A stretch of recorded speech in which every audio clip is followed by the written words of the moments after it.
Okay, previous వీడియోస్లో మనం ఏమేమి నేర్చుకున్నామండి? ఇంట్రడక్షన్ ఆఫ్ జియోమెట్రీ నేర్చుకున్నాం, అలాగే హిస్టరీ గురించి నేర్చుకున్నాం. తర్వాత యూక్లిడ్స్ చెప్పినటువంటి ఎలిమెంట్స్ ఆఫ్ జియోమెట్రీ గురించి నేర్చుకోవడం జరిగింది.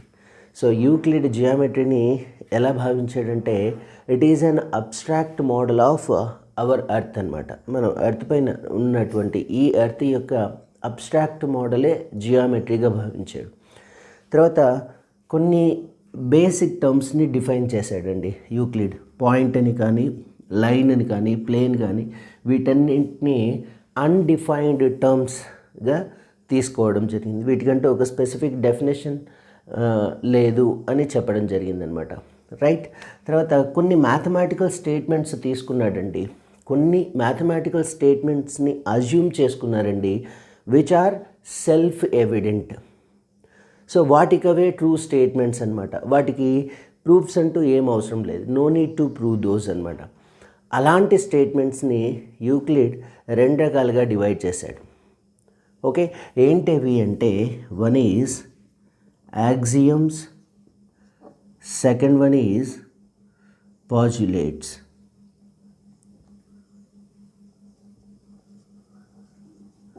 ఓకే, సో యాక్సియమ్స్ అంటే ఏంటి, పాస్యులేట్స్ అంటే ఏంటి అనేది మనం ఈ వీడియోలో నేర్చుకుందామండి. మనకు ఒక 6 యాక్సియమ్స్ని చెప్పడం జరిగిందండి ఈ చాప్టర్లో, అలాగే ఒక 5 పాస్యులేట్స్ని గురించి కూడా మెన్షన్ చేయడం జరిగింది. సో యాక్సియం అంటే ఏంటి? Axioms are statements which are self evident are assumed to be true within the context of a particular mathematical system. ఒక మ్యాథమెటికల్ సిస్టంలో ఒక స్టేట్మెంట్ని ట్రూగా భావించాలి మనం, అది కరెక్ట్ అని ఫీల్ అవ్వాలి. సో అలాంటి స్టేట్మెంట్స్ని, దానికి ప్రూఫ్ అంటూ ఏం అవసరం ఉండదన్నమాట. అలాంటి స్టేట్మెంట్స్ని మనము యాక్సియమ్స్ అని పిలవడం జరుగుతుంది. మన డే టు డే లైఫ్లో కొన్ని యూనివర్సల్ ట్రూత్స్ ఉన్నాయండి. ఏంటి? Sun rises in the east, water flows down, right? So ఇలాంటి యూనివర్సల్ స్టేట్మెంట్స్ని మనం ప్రూవ్ చేయాల్సిన అవసరం లేదు, అవునా? అలాగే మ్యాథమెటికల్ సిస్టంలో కూడా కొన్ని యూనివర్సల్ ట్రూత్స్ అంటూ ఉన్నాయి, వాటికి ఎలాంటి ప్రూఫ్స్ అవసరం లేదు అని చెప్తున్నాడు. అలాంటివే యాక్సియమ్స్ అనమాట. ఈవెన్ పాస్యులేట్స్ కూడా these are also axioms. What is difference between axioms and postulates అంటే ఓన్లీ వన్ థింగ్ అండి, axioms can be applied to any mathematical concept. So ఏ మ్యాథమెటికల్ కాన్సెప్ట్స్కైనా యాక్సియమ్స్ అనే స్టేట్మెంట్స్ని తీసుకోవడం జరుగుతుంది. బట్ పాస్యులేట్స్ ఏంటంటే the true statements, the self evident statements which we can see in only geometry. So జియోమెట్రీలో మాత్రమే కనిపించేటువంటి ట్రూ స్టేట్మెంట్స్ని మనము పాస్యులేట్స్ అని చెప్పడం జరుగుతుంది. ఓకే, ఇక్కడ కొన్ని యాక్సియమ్స్ గురించి మనం ఆలోచిద్దామండి. టెక్స్ట్ బుక్లో ఇచ్చాడండి, the whole is always greater than parts అన్నాడు. వెరీ వెరీ ఇంపార్టెంట్ స్టేట్మెంట్స్ అండి యాక్సియమ్స్ అన్నీ కూడా. The whole is always greater than its parts అన్నాడు. The whole is always greater than its parts. So దీని యొక్క మీనింగ్ ఏంటండి? సపోజ్ ఇక్కడ మనకు ఒక కంప్లీట్ పార్ట్ ఉంది, కంప్లీట్ సర్కిల్ ఉంది. దీన్ని ఒక పార్ట్గా ఆ 2 పార్ట్స్గా డివైడ్ చేస్తున్నాం. ఇలా అయిందండి. This is first part, this is second part. ఇప్పుడు చూడండి, హోల్ అనేది అంటే టోటల్ సర్కిల్ అనేది ఈ పార్ట్స్ కంటే ఎప్పుడు కూడా గ్రేటర్గానే ఉంటుంది. ఓకే, సపోజ్ బర్త్డే కేక్ ఉందండి, రెక్టాంగిల్ షేప్లోనో, స్క్వేర్ షేప్లోనో, ఆర్ సర్కిల్ షేప్లోనో బర్త్డే కేక్ ఉంది. ఆ కేక్ నుంచి మనం ఒక పీస్ని కట్ చేసాం.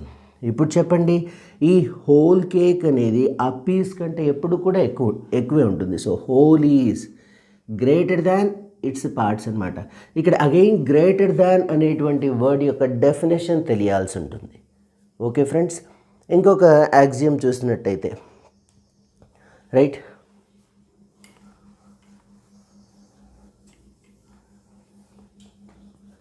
అనదర్ యాక్సియం చూసినట్టయితే, if a quantity P is a part of another quantity C, so C P అనేటువంటి 2 క్వాంటిటీస్ ఉన్నాయి.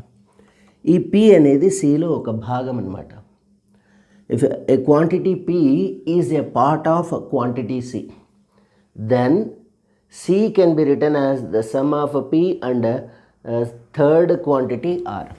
అప్పుడు ఈ సిని ఎలా రాసుకోవచ్చు అంటే, ఇందులో ఒక పార్ట్ అయినటువంటి పి ప్లస్ ఇంకా రిమైనింగ్ థర్డ్ పార్ట్ ఉంటుందండి ఆర్. ఇక్కడ కన్ఫ్యూజ్ అవ్వకండి, సి అనేది ఒక టోటల్ పార్ట్ అనుకుందాం, అందులో హోల్ పార్ట్ అనుకుందాం, అందులో పి అనేది సంథింగ్ ఒక పార్ట్. ఆ సంథింగ్ పార్ట్ తీసేస్తే రిమైనింగ్ థర్డ్ పార్ట్ ఉంటుంది కదండి, అదే ఆర్. ఓకే, ఇప్పుడు చూడండి, ఎంటైర్ కేక్ సి అనుకుంటామండి. ఇందులో ఒక చిన్న పీస్ కట్ చేసాం, ఇది పి. ఈ చిన్న పీస్ కట్ చేస్తే రిమైనింగ్ పార్ట్ ఉంటుంది కదండి, అది R. So this whole can be written as, whole part can be written as this part plus remaining third part is R. Okay, so ఇది ఒక యాక్సియం అనమాట. We can apply all this to any mathematical concept. But postulates అంటే ఏంటి, only జియోమెట్రీకి మాత్రమే discuss చేసేటువంటి కొన్ని statements.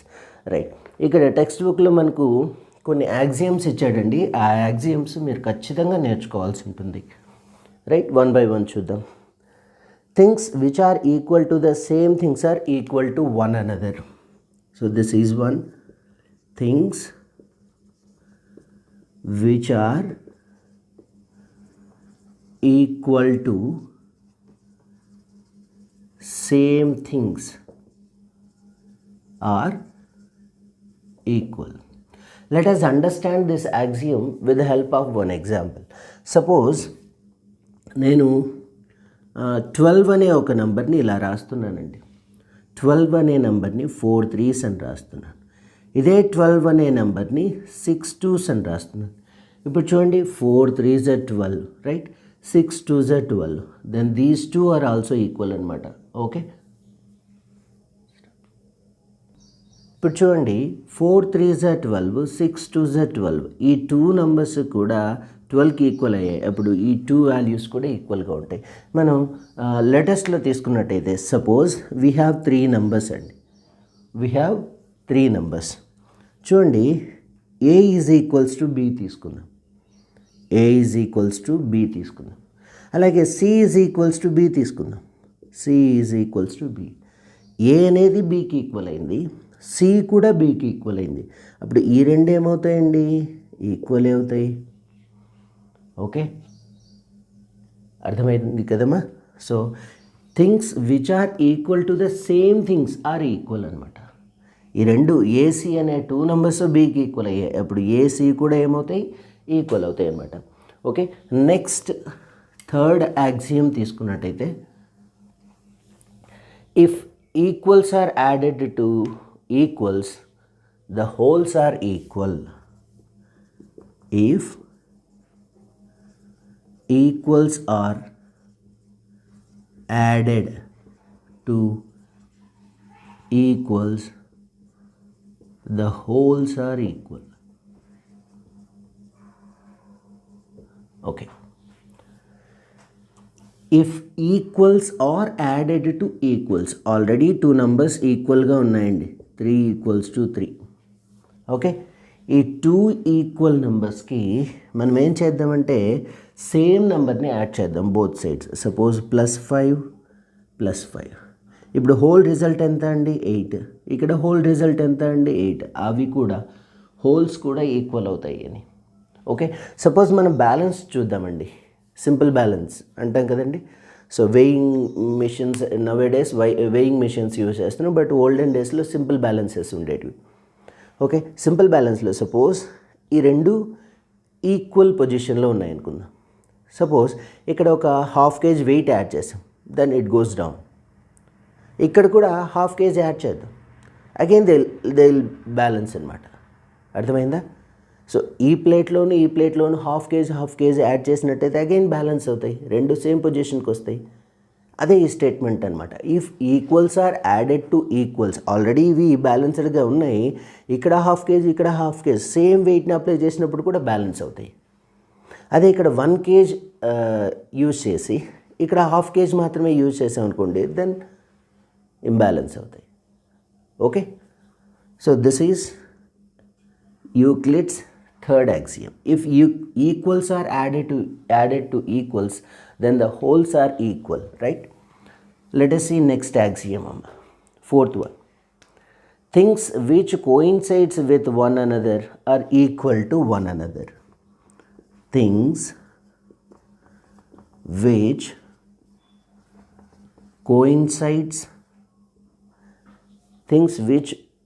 coincides with one another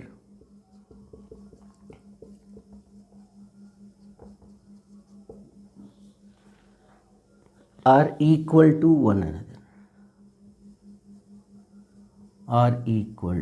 one another. For example, I will take 5 rupees coins and two same 5 rupees coins తీసుకుంటాం. So ఒక 5 rupees coin పైన ఇంకొక 5 rupees coin పెట్టినట్టయితే they will coincides with each other అనమాట. వాటి shape ఒకేలా ఉంటుంది, వాటి సైజ్ కూడా ఒకేలా ఉంటుంది, అవునా? సో అలాంటివి ఎప్పుడు కూడా ఈక్వల్గా ఉంటాయి అని చెప్తున్నారు. Let us consider one more example. Suppose take 100 rupees notes. 200 rupees notes తీసుకున్నట్టయితే ఒకదానికొకటి కోయిన్సైడ్ అవుతాయి, అప్పుడు ఆ రెండు ఈక్వల్ అవుతాయి. ఓకే, అలా కాకుండా ఒక 100 రూపీస్ నోట్ ఇంకొక 10 రూపీస్ నోట్ తీసుకున్నాం అనుకోండి, ఆ రెండు కోయిన్సైడ్ కావు, అంటే దోస్ ఆర్ నాట్ ఈక్వల్ అనమాట. So this is example for this axiom అనమాట. Things which coincides with one another, ఒకదానితో ఒకటి కోయిన్సైడ్ అయినట్టయితే దెన్ దే ఆర్ ఈక్వల్ అంటున్నాడు. For example let me take these 2 palms. ఇప్పుడు చూడండి, ఈ పామ్ని తీసుకెళ్ళి ఈ అరచేయిని తీసుకెళ్ళి ఇక్కడ పెడతాను, రెండు కోయిన్సైడ్ అయ్యాయి. సో ఈ 2 హ్యాండ్స్, ఈ 2 palms యొక్క ఏరియా కానీ ఈ 2 థింగ్స్ ఈక్వల్ అని చెప్తూ ఉన్నారు. ఇది యూక్లిడ్ చెప్పినటువంటి 4th యాక్సియం అనమాట. Things which coincides with one another, ఒకదానితో ఒకటి కోయిన్సైడ్ అయ్యేవి ఎప్పుడు కూడా ఈక్వల్గా ఉంటాయి. Next, things which are double of the same things are equal to one another. So 5th one. సరే, ఇక్కడ ఇంకొక పాయింట్ మర్చిపోయామండి. ఇఫ్ ఈక్వల్స్ ఆర్ యాడెడ్ అన్నాడు కదండి, యాడెడ్ ప్లేస్లో సబ్ట్రాక్టెడ్, ఇది కూడా ఇంకొకటి వస్తుంది. If equals are subtracted from equals then remainings are equal అనమాట. సో ఇంకొక యాక్సియం. ఏం చేసాం మనము, ఈక్వల్స్ని యాడ్ చేస్తే హోల్ ఈక్వల్ అయింది, అదే ఈక్వల్ వాల్యూస్ని సబ్ట్రాక్ట్ చేస్తే అప్పుడు రిమైనింగ్ కూడా ఈక్వల్ అవుతుంది. సో 4th వన్ ఇది. So 5th axiom. This is 6th axiom. What is 6th axiom? The things which are double of the same things are equal to one another. The things which are double to the same things are equal to one another. For example, ఇక్కడ తీసుకున్నట్టయితే 2 times of x equals to p అనుకుందాం, అలాగే 2 times of y equals to p అనుకుందాం.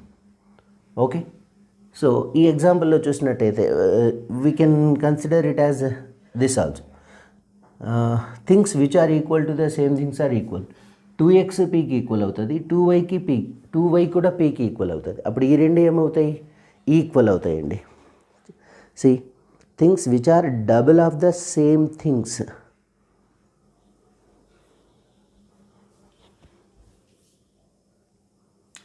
So ఈ స్టేట్మెంట్ని మనం ఇలా దీనికే కన్సిడర్ చేయాలండి. Things which are equal to the same things are equal అని. సో 2x పీకి ఈక్వల్ అయింది, 2y కూడా పీకి ఈక్వల్ అయింది, అప్పుడు 2x 2y ఏమవుతాయండి, ఈక్వల్ అవుతాయి. సో నెక్స్ట్ యాక్సియం ఏంటంటే, 6th యాక్సియం ఏంటంటే, things which are double of the same things are equal to one another అండి. సపోజ్ ఇక్కడ x అనే ఒక నెంబర్ ఉంది, సేమ్ థింగ్నే తీసుకున్నాం, ఇప్పుడు xని డబుల్ చేద్దాం, ఈ ఎక్స్ని కూడా డబుల్ చేద్దాం, అప్పుడు ఆ రెండు కూడా ఏమవుతాయి, ఈక్వల్ అవుతాయి. అలా కాకుండా ఎక్స్ని హాఫ్ చేద్దాం, ఈ ఎక్స్ని హాఫ్ చేద్దాం, అప్పుడు కూడా ఈ రెండు ఏమవుతాయి, ఈక్వల్ అవుతాయి. సేమ్ థింగ్స్ ఉన్నాయండి, 2 సేమ్ థింగ్స్ ఉన్నాయి, సో దీన్ని డబుల్ చేద్దాం, దీన్ని డబుల్ చేద్దాం, అప్పుడు ఈక్వల్ అవుతాయి. అదర్వైజ్ దీన్ని హాఫ్ చేద్దాం, దీన్ని కూడా హాఫ్ చేద్దాం, అప్పుడు కూడా రెండు ఈక్వల్ అవుతాయి. ఇందాక మనం బ్యాలెన్స్ అనే ఎగ్జాంపుల్ చెప్పాం కదండి. ఇప్పుడు 2 ప్లేట్స్ కరెక్ట్ పొజిషన్లో ఉన్నాయి, ప్యారలల్ పొజిషన్లో ఉన్నాయి. మనం ఇక్కడ డబుల్ వెయిట్ అప్లై చేసి ఇక్కడ కూడా డబుల్ వెయిట్ అప్లై చేసామనుకోండి, again they will come in to same position. Okay, అలా కాకుండా ఇక్కడ ఒక హాఫ్ వెయిట్ తీసేసాం, ఈ ప్లేట్ నుంచి కూడా హాఫ్ వెయిట్ తీసేసాం, అప్పుడు కూడా రెండు బ్యాలెన్స్ అవుతాయి. Okay, these are 6th and 7th axioms. Okay, things which are double of the same things are equal to one another. Things which are halves of the same things are equal to one another. 7th one ఏంటంటే halves అన్నమాట. Okay, so all these are Euclid's axioms. So పాస్యులేట్స్కి యాక్సియమ్స్కి difference ఏంటంటే axioms can be applied in any mathematical context, in any mathematical system. But postulates are considered assumed as true statements with respect to only geometry అన్నమాట. So జియోమెట్రీలోనే వాటిని మనం true స్టేట్మెంట్స్గా తీసుకోవడం జరుగుతుంది. ఇప్పుడు పాస్యులేట్ అంటే ఏంటి అనేది మనం ఇక్కడ గమనిద్దామండి. ఓకే స్టూడెంట్స్, మనము 7 axioms చూసామండి. పాస్యులేట్స్ 5 ఉన్నాయండి. ఆ 5th పాస్యులేట్కి ఈక్వివాలెంట్గా ఇంకా కొన్ని యాక్సియమ్స్ ఉన్నాయండి. వాటన్నింటినీ నేను నెక్స్ట్ వీడియోలో ఎక్స్ప్లెయిన్ చేస్తాను. సో ఈ వీడియో వరకు మీరు ఈ యాక్సియమ్స్ అన్నీ కూడా బాగా గుర్తుపెట్టుకోవాల్సి ఉంటుంది. Okay students, thank you.